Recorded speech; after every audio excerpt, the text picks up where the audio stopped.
Hi there, Sandra here from Create in Spain. So today I thought I would do some very simple cards and just show you what you can do with very similar images to make the cards look different. Quite often you might find that you have lots of cards to make, but maybe you're having to make them for family members who are getting together at Christmas and who will obviously be able to see duplicate cards. I've got some images here which I took from Creative Fabrica. They're all very similar, and I thought I would show you what I've done with them that makes them look slightly different as cards. So the other thing that I did was I cut out sentiments.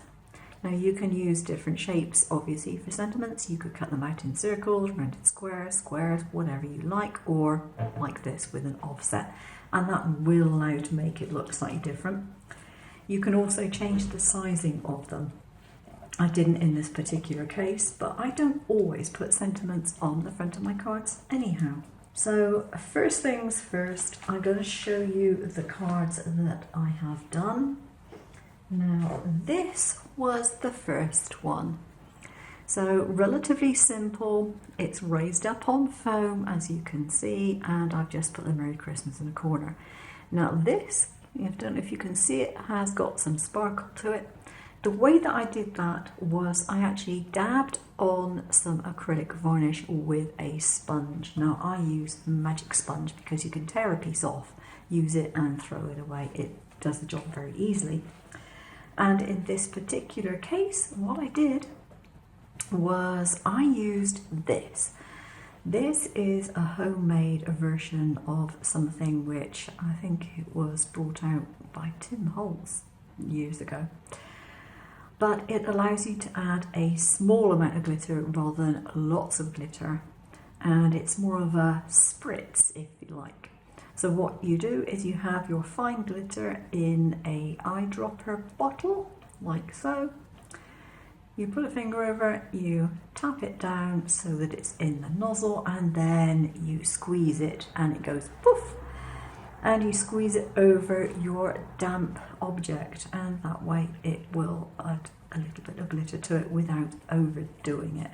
So very subtle, but just a nice little bit of sparkle. The next one that I've got is this one here, and this one has got a combination of things. I added little drops of clear varnish, and then I used this.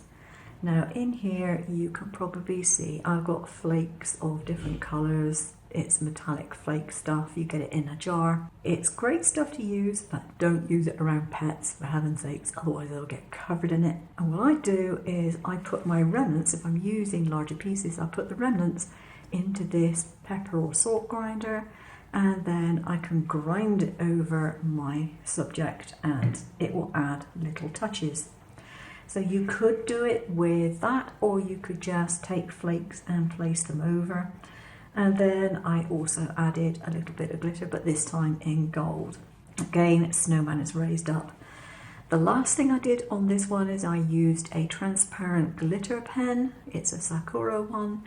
And I added little touches to the scarf, the hat, and the parcels here on the ribbon and on the decorations on the tree to add a little bit of glitz. So that's two versions.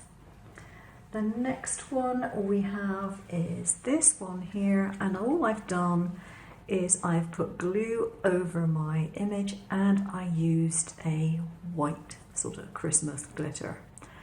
So this one is just a lustrous glitter, it's not solid white, and depending on how much glue you put on, you can get a subtle look or you can get it to be very much heavier.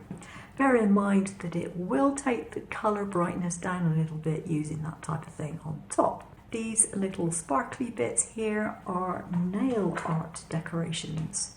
These are not usually expensive. You can find them in kits like this for a couple of euros in my case, and they're really handy for adding a little bit of touch of glamour. The background is simply alcohol marker just scribbled over the outside edges, enough so that there were no gaps around here. and then I stuck the image onto the top. And the fourth one, I did a slightly different version of this. I had some smaller cutouts, and in this case I used a chalk paint dabbed on with a sponge, added some of this stuff again, and then put my design in the centre with no extra embellishments on that at all. So there we have 4 different cards from pretty much the same theme, but they don't look the same, which is quite handy, as I said. If you've got lots of cards to make, you can do a big stash of print and cut and then make the cards vary after that. Now they will vary even more if you change the size of the card, if you make it, for example, a classic A6, or if you do something like create a series of windows on another piece of card and have the smaller ones popping through. So you put these on in a grid and put a grid over the top so that they look like little windows. You can do that. So you can cut out lots and lots of the same image and still get a different feel on your cards. Okay, that's it for today. Thanks for watching. I'll see you again soon. Take care now.